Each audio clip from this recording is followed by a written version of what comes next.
ఆ ఇన్సిడెంట్ జరిగింది అనేది దేనివల్ల జరిగిందో ఎవరికి ఐడియా లేదు. మామూలుగా ఫైబర్ల కరెంట్ అనేది రాదు. అలా ఫైబర్ ఓన్లీ స్లీవ్లు ఉంటాయి. దాన్ని ముట్టుకోవడం వల్ల ఎలాంటి కరెంట్ షాకులు ఏవి రాదు. ఇది 30-40 సంవత్సరాల నుంచి ఉండండి. అప్పటి నుంచి చనిపోని వ్యవస్థ ఇప్పుడు చనిపోవడం వల్ల ఇలా చేయడం చాలా బాధాకరం. చాలా అంటే చాలా బాధాకరం.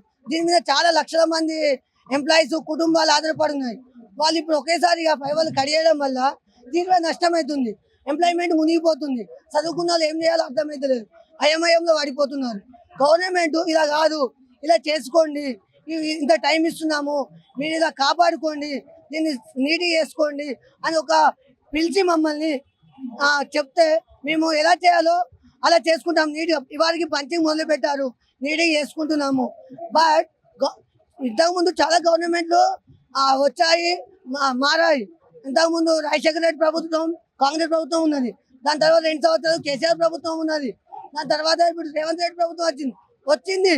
కానీ మాకు ఎంప్లాయ్మెంట్ చూపెట్టకుండా ఉన్న ఎంప్లాయ్మెంట్ని తీసేస్తున్నారు. చాలా మంది రోడ్డు మీద పడుతున్నారు. ఇక్కడ చాలా మంది చూడండి, ఒకసారి కవర్ చేయండి.